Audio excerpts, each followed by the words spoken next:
Meus irmãos, nós vamos agora sim retomar nossos estudos sobre a providência de Deus. Nós já conversamos sobre a Escritura, alguns meses tratando sobre a doutrina da Escritura. Depois nós passamos sobre a teologia propriamente dita.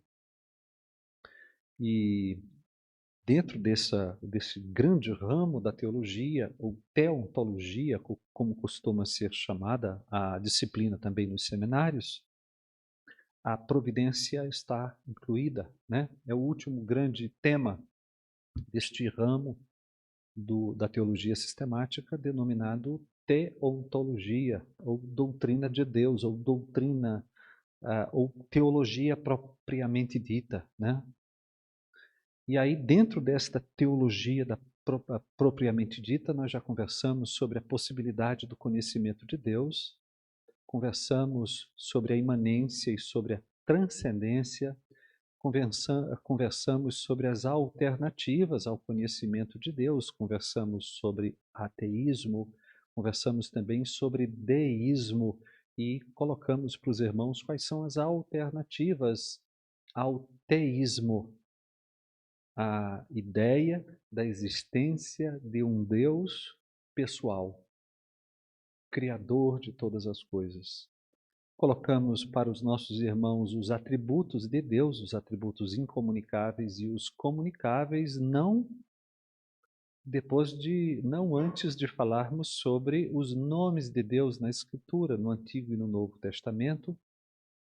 Depois nós seguimos para tratar sobre o decreto de Deus, porque é somente depois de nós vermos o decreto de Deus, o Deus que planeja aquilo que vai fazer, é que nós podemos agora, sim, ficamos prontos e nos sentimos aptos a nos debruçar sobre as obras de Deus. Então, o ser de Deus, o decreto de Deus, veja como tem lógica esta sequência. A gente conhece a Deus, conhece o decreto de Deus, a decisão eterna de Deus em relação às suas obras e depois se volta para as suas obras. Foi esse caminho que nós seguimos. Então, depois de tratar sobre o decreto de Deus, nós nos voltamos para as obras de Deus, tendo nos debruçado antes sobre a obra da criação, para finalmente chegarmos na quinta-feira última que tivemos o nosso estudo, no ponto de tratarmos sobre a obra da providência. Deus tem basicamente três obras: a criação, a providência e a redenção. A redenção vai ficar para um outro momento. Por ora, nos debruçamos sobre a criação e ingressamos no tema, na doutrina da providência, na quinta-feira passada. Ali, naquele primeiro estudo, eu disse para os meus irmãos um pouco da história da providência. Eu disse para os meus irmãos que Agostinho, bispo de Hipona, foi o primeiro a aprofundar o tema.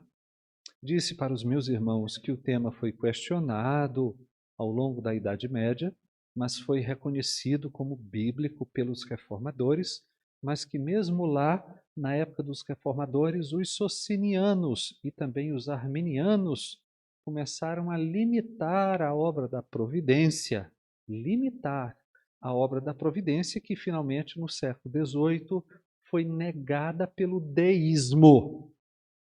O deísmo é uma doutrina que diz que Deus criou todas as coisas, mas dotou todas as coisas de leis próprias e, depois de tê-las criado, não resolveu, não intervém mais em sua vida.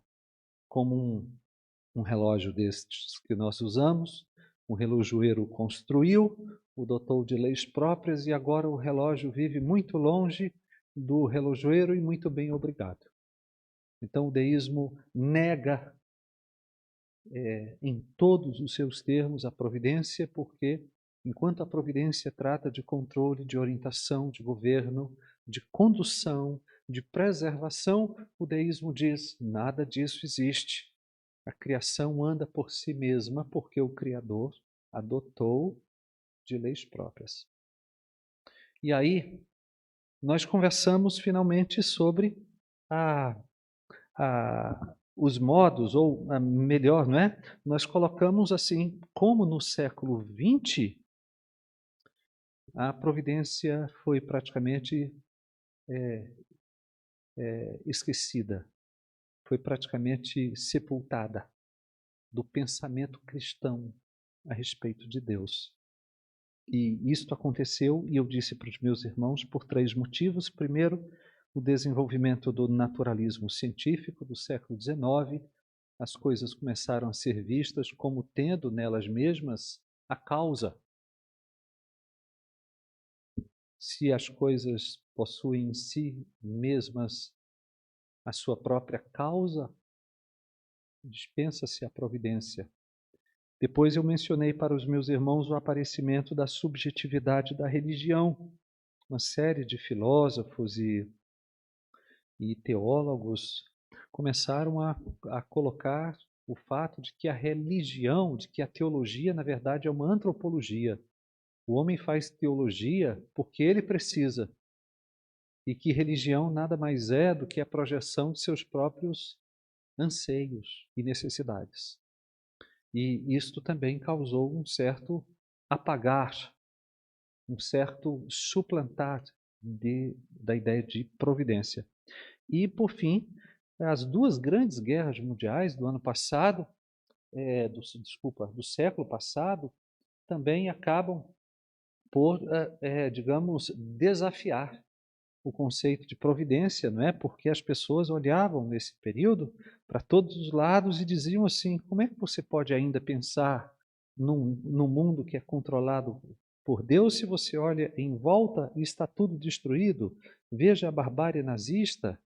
Hoje mesmo eu conversando com uma pessoa, ela me dizendo que o marido dela está descrente, está com uma crise de fé, porque ele olha para os lados e vê que pessoas que só fazem o mal prosperam e pessoas que temem a Deus andam com dificuldade e tal, né?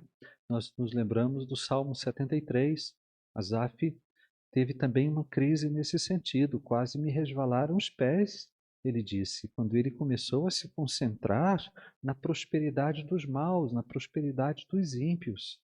Agora você imagine isso numa grande escala, no período da Segunda Guerra Mundial, quando 6 milhões só de judeus foram exterminados no Holocausto nazista. Então, como é que você pode olhar para tanta barbaridade, olhar para tanta miséria, olhar para tanta desgraça em volta?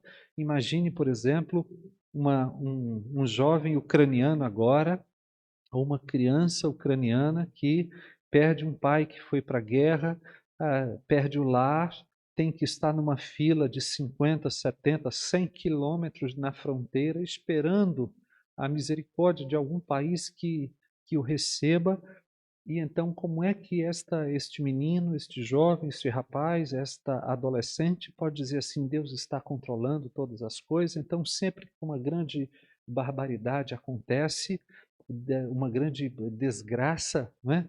Acontece, e isto pode ser por fonte natural, por catástrofe provocada pela natureza, ou mesmo desdobramentos assim da maldade humana.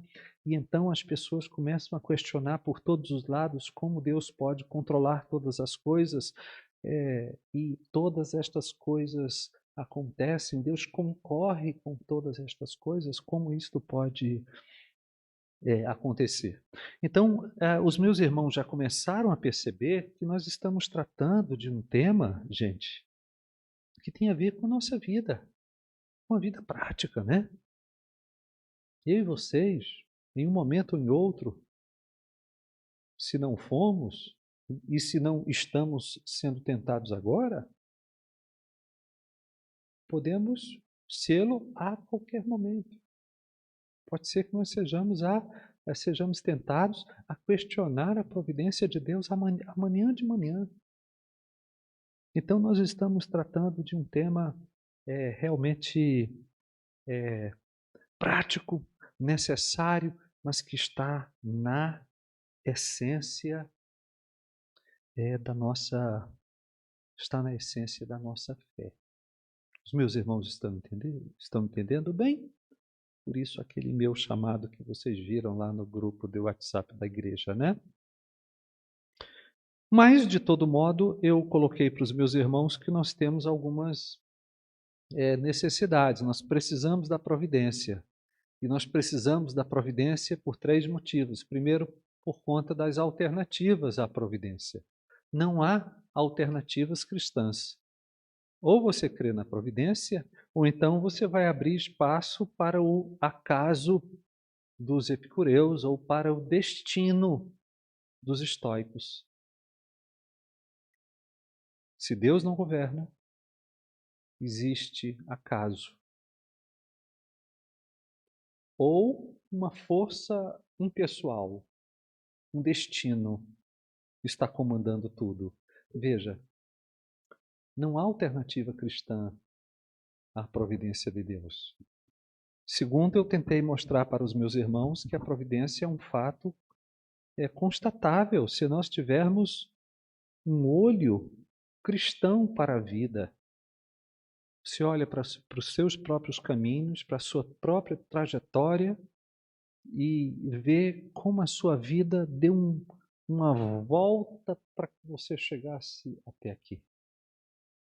Você só está aqui, agora, do modo como você está, porque uma série de circunstâncias, de fatos, de coisas, de pessoas, de acontecimentos foram se desenvolvendo, foram se concatenando na sua história. Você não controlou estas coisas e elas aconteceram.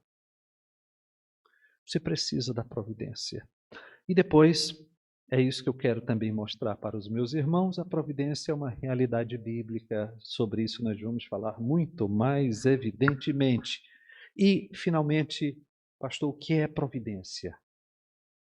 Providência, meus irmãos, é uma doutrina bíblica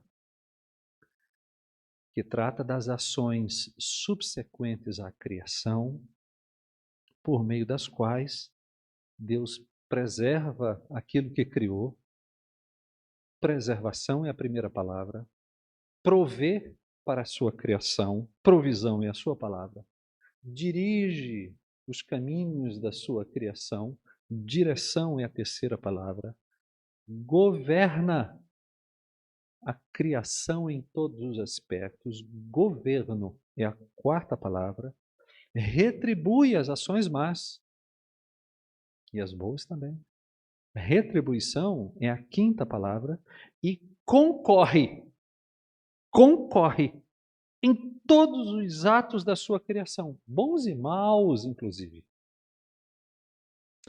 A sexta palavra é concorrência. Então, pastor, o que é providência? Providência diz respeito aos atos de Deus subsequentes à criação. Deus deixa de fazer novos tipos de coisas, mas continua exercendo preservação, provisão, direção, governo, retribuição e concorrência ou concurso em relação àquilo que criou. Estas são as partes da providência a respeito das quais nós vamos falar muito mais. Conversamos sobre o autor da providência, é o Deus triuno, o Deus que é Pai, Filho e Espírito Santo. Colocamos algumas características da providência, dissemos para os nossos irmãos que a providência é santa e justa, dissemos que a providência é sábia, dissemos que a providência é eficaz e desenvolvemos algumas características da providência e foi exatamente aí que nós deixamos os nossos irmãos no nosso último encontro. Eu estou avivando tudo isso para trazê-los para o caminho. Não vai dar para fazer isso cada quinta-feira. Bom, quais são os tipos de providência? A providência de Deus, ela pode ser classificada de duas formas. Primeiro, ela pode ser classificada quanto ao uso ou não de meios. E ela pode ser classificada também quanto à presença ou não de atos incomuns. Então, prestem atenção que agora sim nós adentramos no tema providência propriamente dito, né? Bom, quanto ao uso ou não de meios, a providência de Deus pode ser de dois tipos. Pode ser do tipo imediata e pode ser do tipo mediata. A providência, eu estou falando de uma classificação da providência quanto ao uso ou não de meios ou de instrumentos. Quanto ao uso ou não de meios ou instrumentos, a providência pode ser imediata e imediata. A providência, ela é imediata quando Deus a exerce sem uso de meios ou de instrumentos. Ele o faz simplesmente por sua palavra. Ele diz: aconteça, e as coisas acontecem. Não tem uso de meios, não tem uso de instrumentos.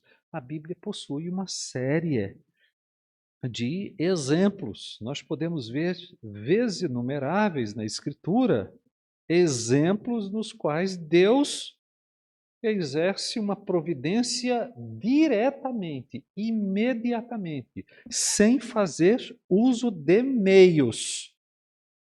Só para vocês terem uma ideia, em Gênesis capítulo 2, versículos 5 e 6, Deus faz plantas brotarem sem que o homem as tivesse cultivado, sem chuva até. Deus faz diretamente plantas brotarem. Por exemplo, quando Deus manteve Moisés 40 dias e 40 noites no Monte Sinai, isto só pode ter acontecido por meio de uma providência direta, porque Deus nos mantém a todos por meio de uma providência imediata. Ele nos alimenta e ele nos mantém nos alimentando. Mas Moisés foi mantido imediatamente, diretamente, sem uso de meios, por 40 dias e 40 noites, sem pão e sem água. Imaginemos, por exemplo, quando Deus manteve o seu povo alimentado por 40 anos, por meio do maná. De onde vem o maná? Como surgiu o maná? Nós não sabemos exatamente. Ou imaginemos também como Mesaque, Sadraque e Abednego sobreviveram na fornalha.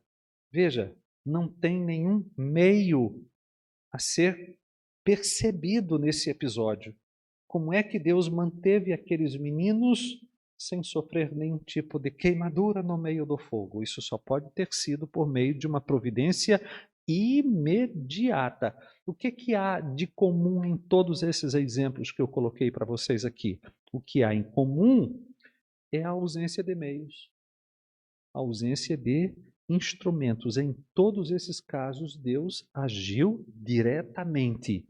Eu quero saber se vocês entenderam o significado de providência imediata. Sim ou não? Muito bem. Quanto ao uso ou não de meios, a providência pode ser imediata, como esta que falei para vocês há pouco, mas ela também pode ser do tipo mediata. A providência mediata é aquela que Deus realiza por intermédio de instrumentos ou de meios. Então, veja, Deus está agindo, mas não faz imediatamente ou diretamente. Ele continua agindo. E é ele que faz. Ele é a causa última daquilo que acontece. Mas o seu trabalho é por intermédio de instrumentos. Ele se utiliza de meios para realizar os seus planos. Deus continua sendo a causa primária, a causa última, mas por uma decisão dele, por seu querer, ele faz uso de causas chamadas de causas secundárias para levar a efeito os seus propósitos. Se vocês quiserem abrir comigo em Oséias, o livro do profeta Oséias,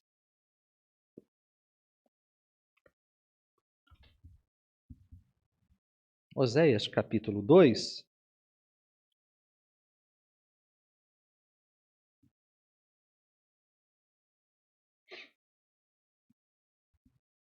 Oséias capítulo 2.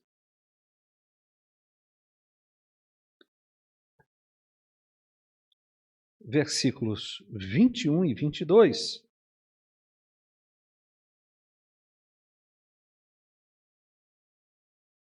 Dizem assim, ó, naquele dia, versículo 21, capítulo 2, naquele dia eu serei obsequioso, diz o Senhor, obsequioso aos céus, estes a terra,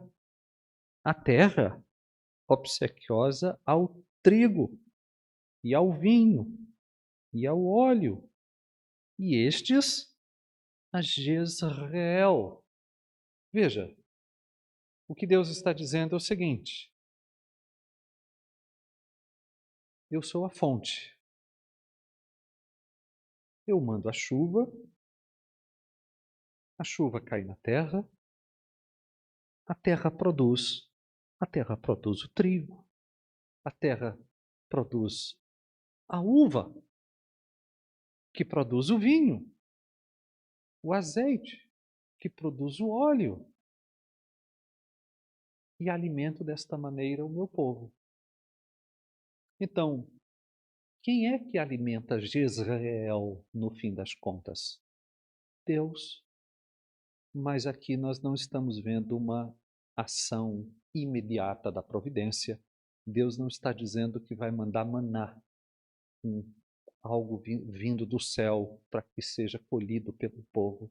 O que Deus está dizendo é que vai mandar chuva, a terra vai dar o seu fruto, o fruto será trabalhado e Israel vai ser alimentada, colocada poeticamente como Jezreel aqui, né?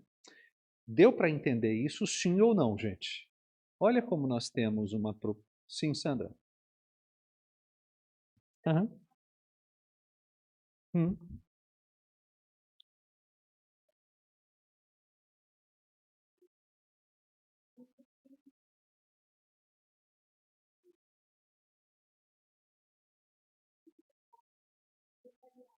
Imediata, penso eu.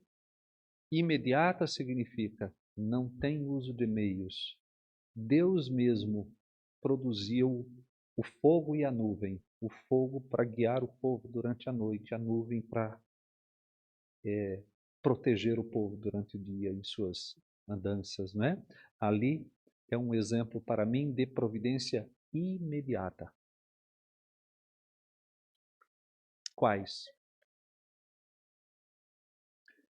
Não, o fogo é um instrumento, mas a produção do fogo foi sem uso de meios. Como penso eu, da nuvem também. Porque imaginemos um fogo que está seguindo como uma grande coluna, isso só pode ser um fogo causado sobrenaturalmente, né? É diferente do fogo que ardia lá no altar do holocausto. Esse fogo, em algum momento, foi colocado por Deus e deveria ser preservado. Este fogo da coluna era produzido imediatamente, diretamente, sem... sim, ele era um meio para um outro fim, mas a sua produção em si acontecia independente de meios, ninguém o fez, ele não era mantido por nenhum tipo de combustível ou coisa nesse sentido. Entenderam? Providência imediata e providência mediata. Os meus irmãos se alimentaram hoje? Quem os alimentou? Pastor, o pão, o feijão, o arroz. Não, não, não. Isso eu sei. Não é isso que eu estou perguntando. Eu estou perguntando quem os alimentou. Esses são os meios. Essas são as causas secundárias. Alguém plantou e alguém colheu arroz, e alguém tratou arroz, e alguém ensacou arroz, e alguém levou para o supermercado. Alguém foi lá e comprou. Não, eu sei que existem causas secundárias, mas eu estou perguntando quem nos alimentou hoje? Quem? Deus. Ele agiu como? Nós diríamos, por meio de uma providência mediata. E quando queremos dizer por meio de uma providência mediata, estamos dizendo ele utilizou instrumentos. Ele o fez por meio de mecanismos para que nós nos alimentássemos hoje. Bom, mas também a providência de Deus pode ser classificada quanto à presença ou à ausência de atos incomuns. Presença ou ausência de atos incomuns.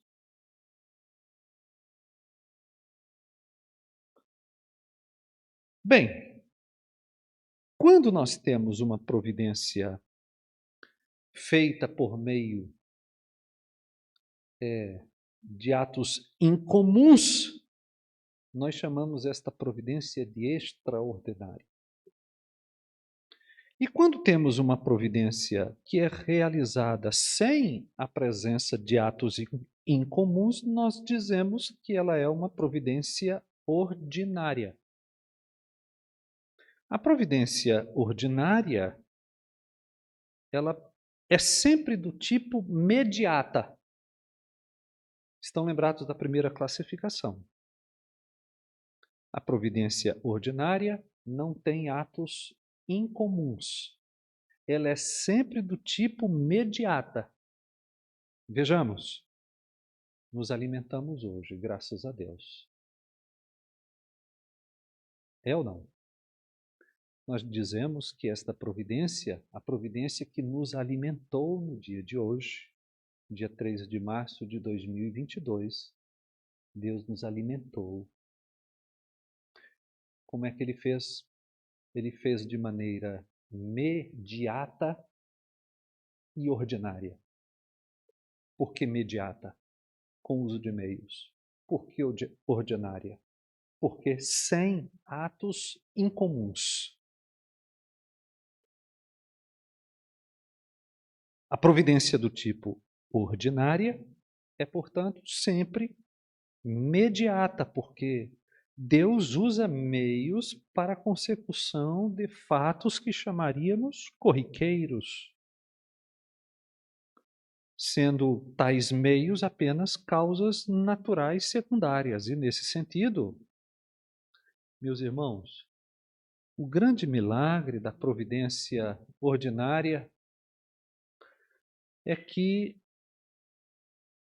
aparentemente, não há milagre. Esse é o grande milagre. Deus cuidando de nós por meio de atos incomuns. Tudo está sob o seu controle providencial, tudo está sob a sua condução. Ele está orientando todas as coisas. No dia de hoje, em nossa vida, não aconteceu nada que Deus não tenha sido a causa última. Mas quando nós olhamos para os fatos, não há milagres. Não há intervenções sobrenaturais. As coisas acontecem ordinariamente. E me parece que é exatamente por conta desta ação aparentemente tão comum. Qual é o milagre que há nisso? Pois bem, mas exatamente aí está a providência. A providência sendo a causa última de fatos ordinários sendo causados por meios ou instrumentos. E então, quando você olha, você diz: qual é o milagre que há nisso? Pastor, antes de vir aqui, eu tomei um café com leite, comi uma tapioca, e eu, francamente, não vi nenhum milagre nisso. De fato, não houve nenhum milagre. A tapioca não caiu do céu pronta no seu prato.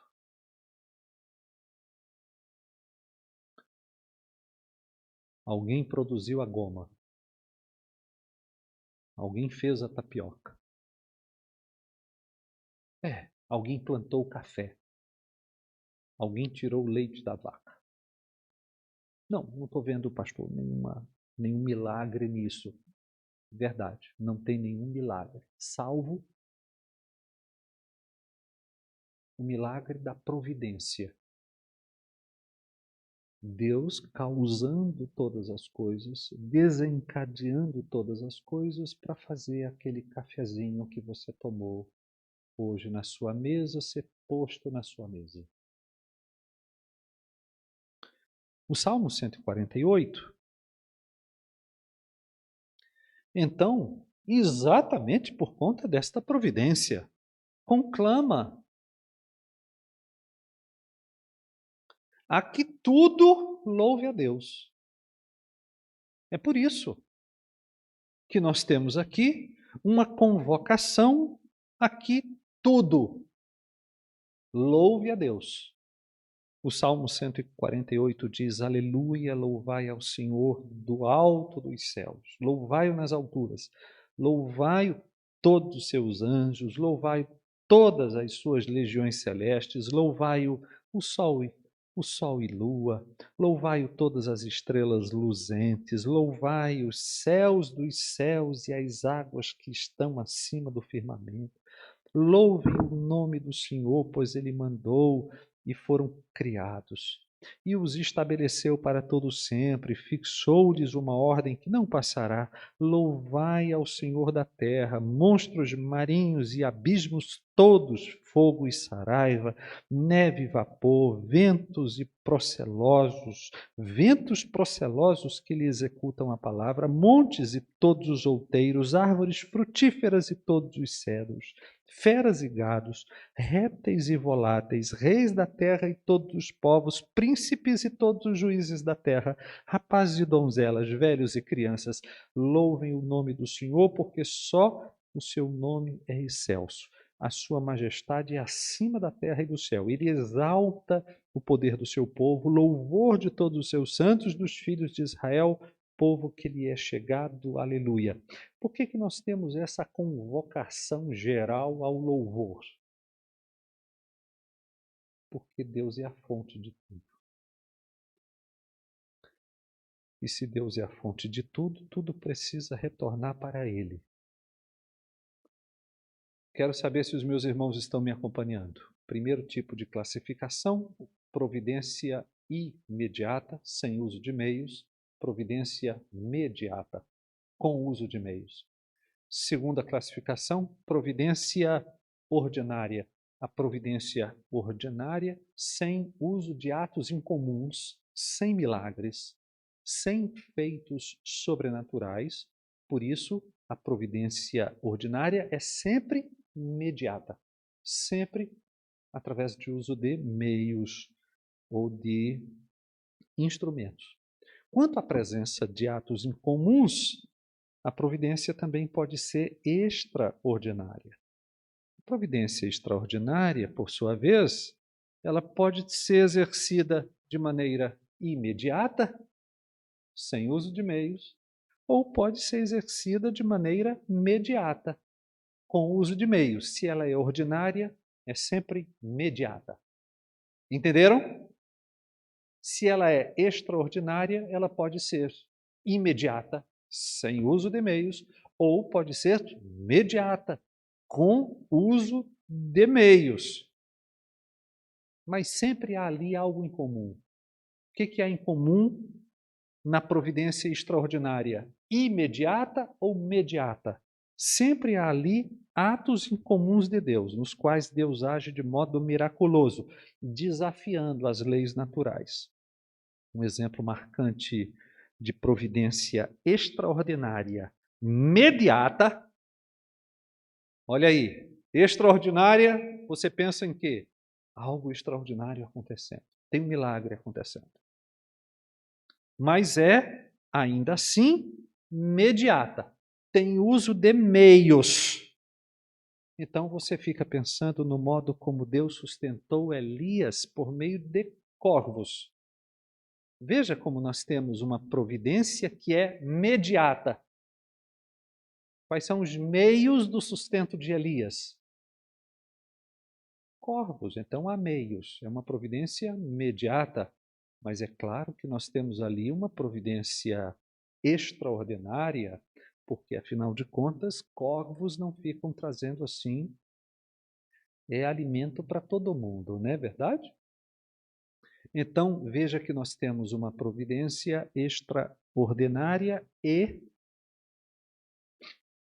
imediata. Uso de meios. Perceberam?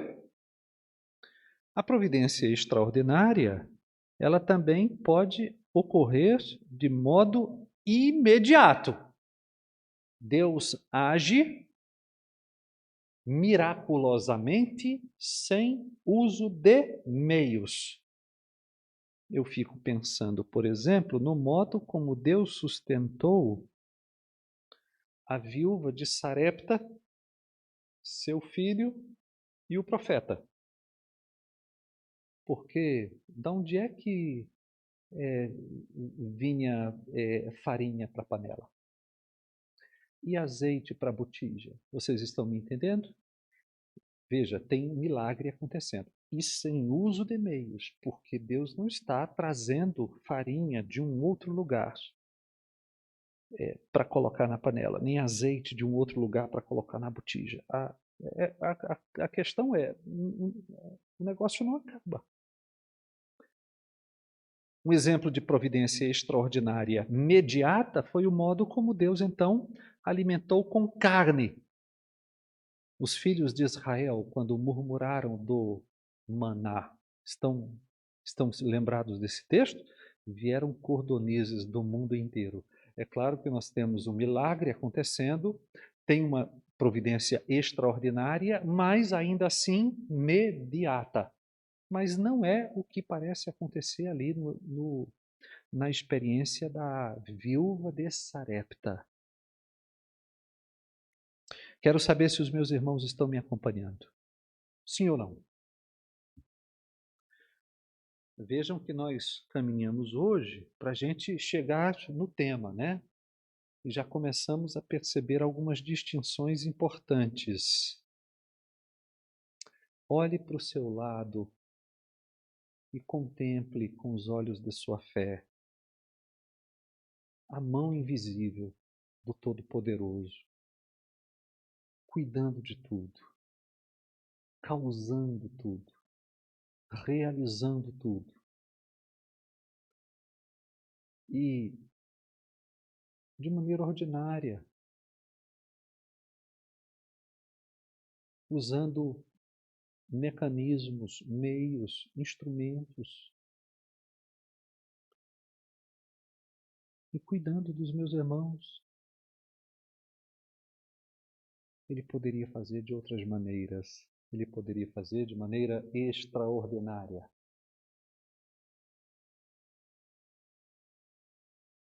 Com milagre. Mas, por favor,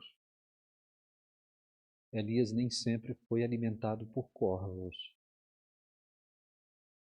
Nem por meio de uma farinha que não acabava.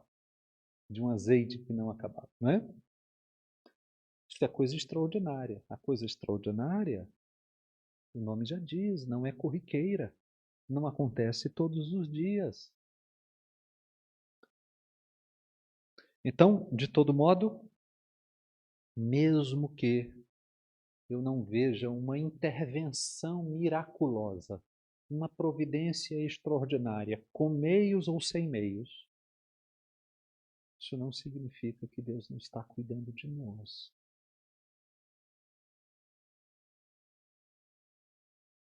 E esse é o grande milagre da providência corriqueira, ordinária. Ela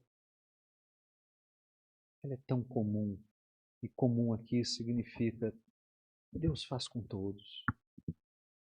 Ela é tão habitual. E habitual aqui significa diuturna mesmo, né? Nós estamos tão familiarizados com ela que nem temos, na maioria das vezes, olhos para enxergar. E aí a palavra de Deus vem e nos conclama esse louvor. Louvem a Deus, toda a criação, porque toda a criação é mantida por Deus. Quero saber se os meus irmãos estão me entendendo bem até aqui. Muito bem. Na próxima quinta-feira, nós vamos falar sobre os instrumentos da providência. Então, fica aqui essa lembrança que fiz. Na próxima quinta-feira não vai dar para a gente recuperar tudo, salvo o que eu puder dizer em 2 minutos para começo de conversa, e somente. E então precisamos avançar com o tema. Os meus irmãos ficam aqui convidados de novo a estar conosco. Nós vamos estudar na próxima quinta-feira sobre os instrumentos da providência, e esse tema é importante pela seguinte razão: a providência pode ser imediata, sem uso de meios, e a providência pode ser imediata, com o uso de meios. A providência com a qual nós lidamos é a providência imediata. Então, quais são os meios que Deus usa para executar a sua providência, para fazer, realizar, concretizar os seus planos? Esse será o tema da próxima quinta-feira. Entendemos? Vamos estar juntos na próxima quinta-feira? Vamos. Fiquemos de pé nesse momento. Fiquemos de pé nesse momento, vamos falar com Deus. Hoje nós temos ainda os últimos momentos de recadastramento. Alguns irmãos que não puderam participar do recadastramento, estes irmãos, eles podem ingressar no hall de membros a qualquer momento, numa assembleia de membros. Não mais por meio de um recadastramento, né? O recadastramento não pode ser algo que fica indefinidamente aberto.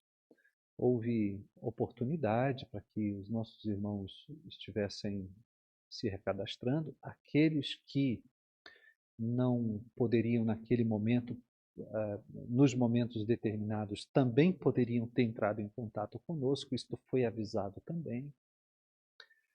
Os irmãos que estão impossibilitados de deslocamento, nós poderíamos recadastrá-los no seu domicílio. Isso também foi informado, porque a ideia não era, e não é, não será, a exclusão de quem quer que seja. Nós queremos incluir, mas queremos, na verdade, saber mesmo quem tem compromisso com esta igreja, quem faz parte desta comunhão e quem está comprometido em mantê-la. Então, estamos em nossos momentos finais. Hoje eu não pude participar com vocês. Em momento oportuno eu comunico um excesso de trabalho que surgiu de ontem para hoje. Eu passei a metade do tempo em Vitória de Santo Antão, procurando pessoas lá, na zona rural de Vitória de Santo Antão, em lugares que eu nunca tinha ido, e a outra metade do dia na zona rural de Gravatá. Hoje foi um dia assim. E aí eu não pude participar do nosso momento. O presbítero Luiz se comprometeu de estar com o pastor Ed Cleiton, mas adoeceu. Adoeceu chegando ali perto do final da manhã, e aí ligou para nós dizendo que não poderia, mas o pastor Ed Cleiton deu continuidade. Nós estamos com quantos membros até agora? 62 irmãos se recadastraram. Esse recadastramento não inclui os irmãos que não moram aqui em Caruaru, não é? Esses irmãos que não moram em Caruaru, nós já os conhecemos. Normalmente eles estão ligados a alguma das congregações. São irmãos que residem em Caruaru. E os que não puderam, pastor, até hoje, a qualquer momento eles poderão ingressar por meio de uma assembleia de membros que nós teremos em março. Querendo Deus, nós faremos a primeira assembleia ordinária em março, tá bom? Os meninos que não são membros, os irmãos que não são membros, vão ingressar também numa assembleia de membros, né? O recadastramento é para quem é membro no dia 19 de dezembro, o dia da decisão da assembleia de membros pelo recadastramento dos nossos irmãos. Muito bem. No domingo nós estaremos juntos de novo, se Deus permitir, na Escola Bíblica Dominical às 9h30. Vamos dar continuidade àquele tema criação de filhos. No domingo à noite nós vamos continuar tratando sobre Atos dos Apóstolos, aquelas exposições que retomamos. Vamos para o capítulo 5, dando continuidade a partir do versículo 12. Né? Vamos retomar as atividades. Falemos com Deus. Pai de amor, muito obrigado por este momento, muito obrigado pela doutrina da providência, conforme revelada na tua palavra. Obrigado por tua revelação, Senhor. Obrigado por tua palavra. Ajuda-nos a entendê-la. E ajuda-nos a fazermos isso de modo edificante, transformador. Nós oramos em nome de Jesus. Amém. Deus abençoe, meus irmãos.